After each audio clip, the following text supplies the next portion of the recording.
Maturín, con el Estado Monagas por todo el recibimiento. Hemos tenido un día extraordinario acá y creo que ha sido un día que nos ha permitido contarle a Maturín y a Monagas un poco lo que hemos venido pensando y el mensaje que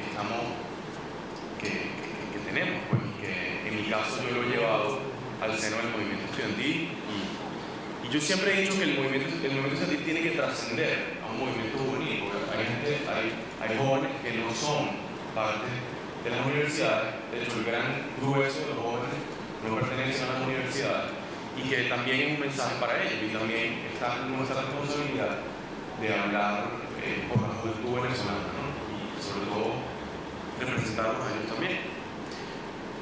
Fíjense que contarles un poco, venir a Maturín a contarles un poco cómo está Venezuela, pues evidentemente es tener una conversación absolutamente irrelevante. Ustedes creo que conocen lo que estamos viviendo, ustedes conocen el diagnóstico de lo que es Venezuela. Venezuela hoy está sumida en la peor crisis institucional, sociocultural, política de toda su historia, y creo que el reto de las nuevas generaciones es muchísimo mayor. Es un reto que ha puesto a los jóvenes en una palestra, y tenemos que reconocerlo, en una palestra que de repente no esperábamos algunos, que algunos que nos gustaban muchas cosas fuera de la política lo tuvimos que dejar porque el día a día en Venezuela se ha convertido en algo absolutamente político, y donde en un país donde pudiéramos dedicarnos a muchas cosas, donde los jóvenes pudieran dedicarse a muchas cosas, el principal tema de conversación es la política. Y sinceramente yo digo que yo decidí estudiar ciencias políticas un poco porque no entendía absolutamente nada de lo que estaba pasando.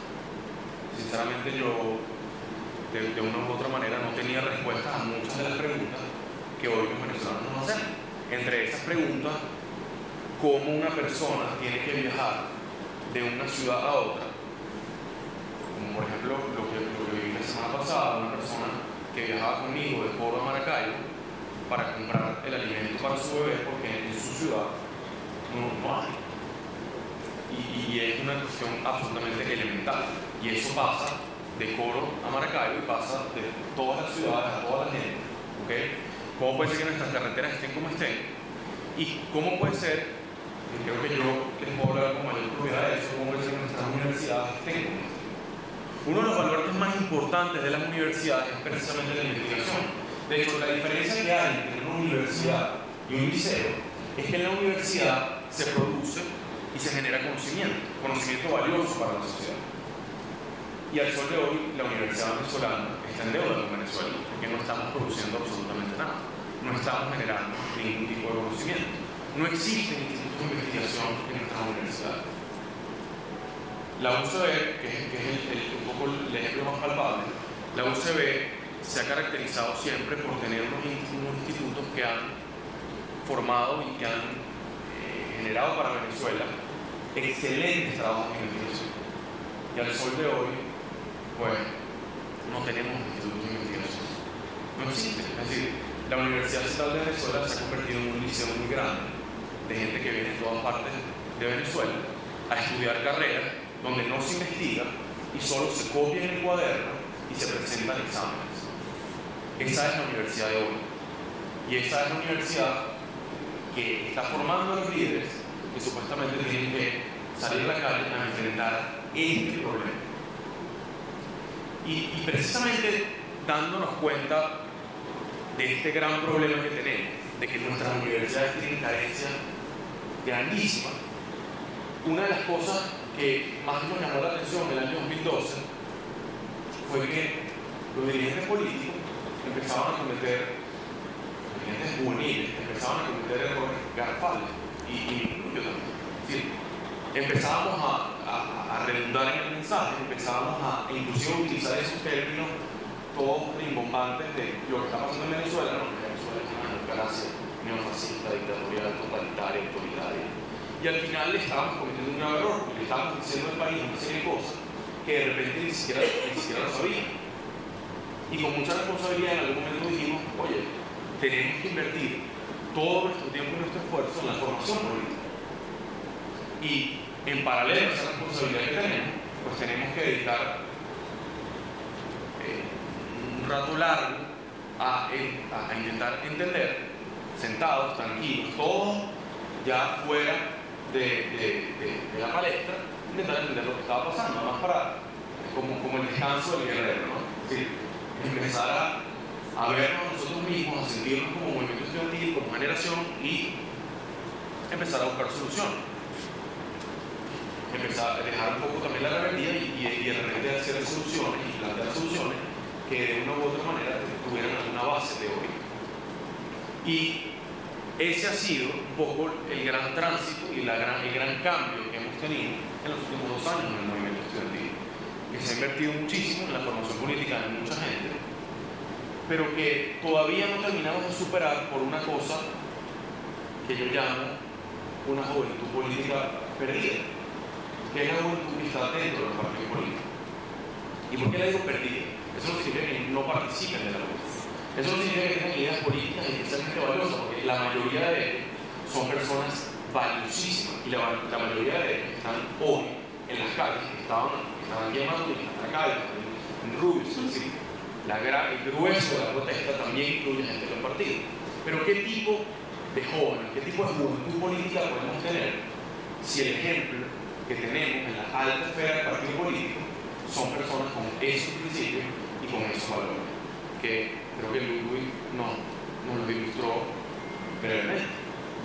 ¿Qué tipo de jóvenes políticos estamos formando?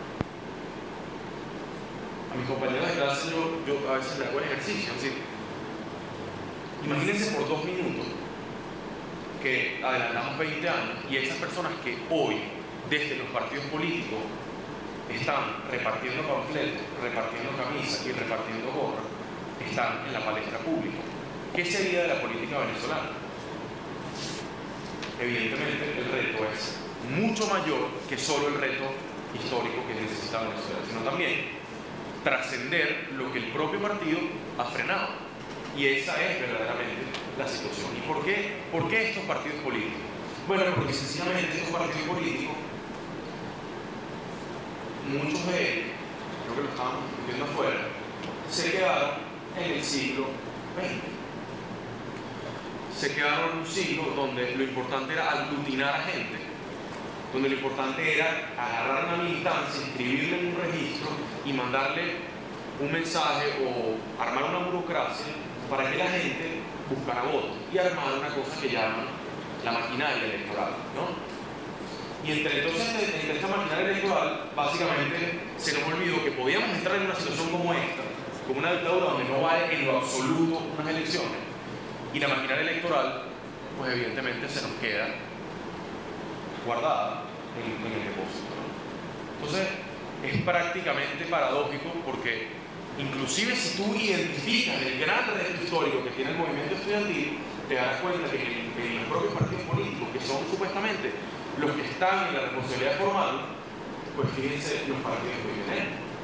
Son partidos que salen a la palestra pública diciendo que ellos, si llegan al poder, lo van a resolver todo. Todo. Como si esto se tratara de un problema político. Y esto no es un problema político, esto es un problema cultural. Esto comienza como un problema cultural. Que la política es una parte importante de eso, claro que sí. Yo estoy convencido de eso. Pero esto no va a cambiar si paramos y decimos que solo los líderes son los que tienen que cambiar. Porque hay muchos también de nosotros mismos que tenemos que empezar a cambiar. Yo estoy convencido que con un liderazgo distinto muchas cosas pueden cambiar. Sin embargo, habrá muchísimo que poner para la reconstrucción nacional.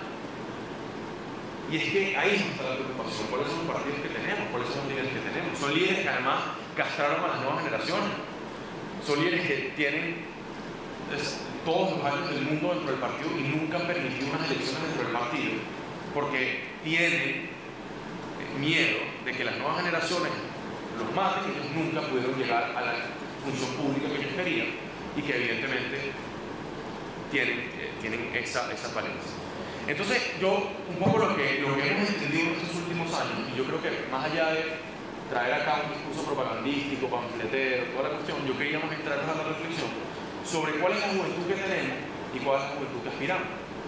¿Cuáles son los jóvenes universitarios que hoy estamos formando en nuestras universidades y a cuáles estamos apuntando? Porque queremos jóvenes universitarios que el día de mañana reconstruyan al país de este desastre, ¿ok? Pero los estamos formando, nos están formando, porque a mí me incluye, y tengo profesores que han apostado a la mediocridad, nos están formando precisamente para resolver problemas que no son de la altura, que no son del tamaño que enfrenta Venezuela. Fíjense que, entonces, ¿de qué se trata lo que tenemos que hacer? ¿Qué tiene que hacer el joven venezolano hoy? Crear de cero un sistema político donde todos podamos participar y además donde todos apostemos a la reconstrucción nacional.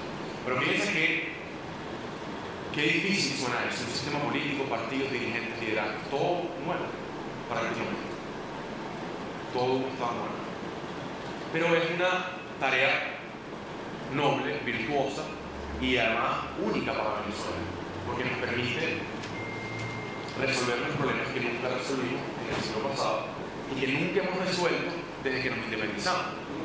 De tal forma que hoy los jóvenes venezolanos tienen la grandísima tarea de crear todo un sistema nuevo en el cual todos podamos participar, donde tengamos liderazgos que den el ejemplo y donde tengamos liderazgos que vean a Venezuela en el primer mundo. Ahí comienza toda la historia que probablemente les va a contar Juan Carlos y que es la historia que hoy, a la que hoy estamos invirtiendo todo nuestro tiempo y nuestro esfuerzo a pensar una Venezuela futura. Y la Venezuela futura, yo hoy estaba leyendo una cita de Renio Tolina que decía que Venezuela es mucho más rica por sus habitantes que por todo su petróleo y sus recursos naturales. Y es que ahí es donde decía el tema. Necesitamos ciudadanos distintos, necesitamos sistemas distintos, necesitamos un Estado distinto. Y todo pasa, básicamente, por ver a un joven distinto. A un joven distinto. Yo tengo un profesor que todos los días me repite en la mañana que no confíe en nadie que tenga menos de 30 años. No lo hice por mal. No lo hice por mal. Estoy seguro que no lo hice con malas intenciones. Lo hice porque, evidentemente, las nuevas generaciones corren el inmenso peligro de envenenarse una política tradicional superada, de una política tradicional que nos ha llevado a esto y que es la única política tradicional que ha dividido el país. Porque eso es lo que, por lo menos para la nueva política, es lo que ha dividido el país. Una política que ha visto que hay unos venezolanos, que ha hecho la dicotomía de unos venezolanos que están afuera y unos que están aquí adentro. Entre unos venezolanos que les importa el país, que son venezolanos, y otros que no son venezolanos. Y unos venezolanos que supuestamente están en la calle protestando, pero que están llamando a la guerra. Y otros venezolanos que entonces han sido cómplices del empobrecimiento y que supuestamente están en favor de la paz. Entonces, yo creo que las grandes divisiones que hoy tenemos en Venezuela son divisiones que no tienen absolutamente nada que ver con clase social. Esa división que han querido sembrar entre rico y pobre, que es un terreno que nos ha llevado, eso lo decía Juan Carlos la semana pasada, que nos ha llevado a sacar lo peor del venezolano, lo más feo que tiene el venezolano por dentro, y no un sistema, no un dirigente, no un liderazgo que saquen lo mejor que tiene el venezolano para ofrecer, lo mejor de lo mejor, que estoy seguro que existe. A pesar de que mi generación no ha visto a los mejores venezolanos todavía, estamos seguros que está ahí. Es como la alegoría de la oruga y la mariposa. La oruga que ve a la mariposa y la admira y dice: qué cosa tan hermosa, qué belleza, cómo me encantaría ser como la mariposa. Y se deprime porque dice que nunca va a poder llegar a ser una mariposa. Y lo peor es así. Lo peor es que naturalmente la oruga va a llegar a ser mariposa. Y todos los que hoy somos orugas vamos a llegar eventualmente a ser mariposa. Y el aleteo de esa mariposa depende de todas las decisiones que como orugas hagamos. Entonces, es un reto inmenso, y yo quería más bien, antes de explicarle todo lo que hoy estamos viviendo, y mi visión política y la visión y todo lo que ha hecho el movimiento estudiantil para cambiar esta situación, que estoy seguro que está perfectamente claro para ustedes, quería un poco llevarnos a la reflexión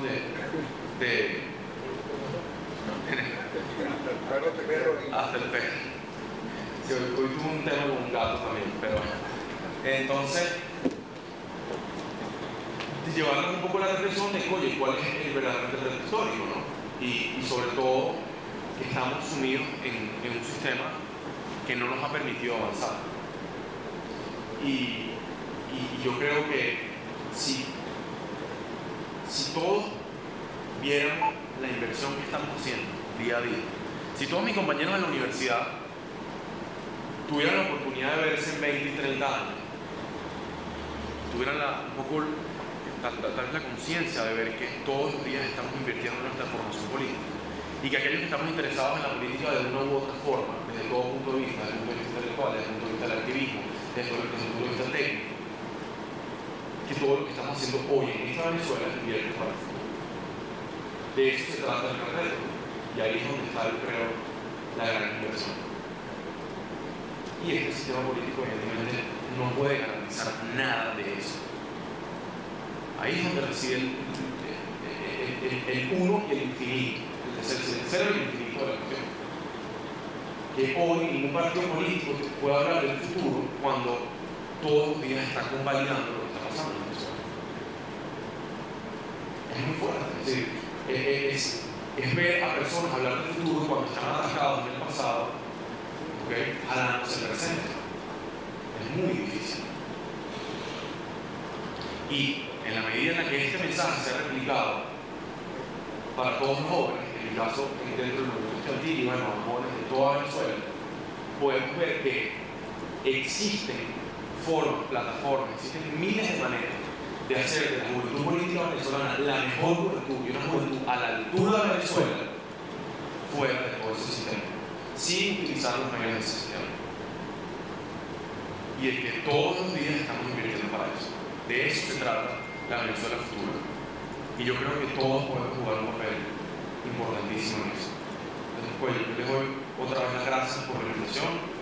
Espero durante las preguntas poder conversar con ustedes.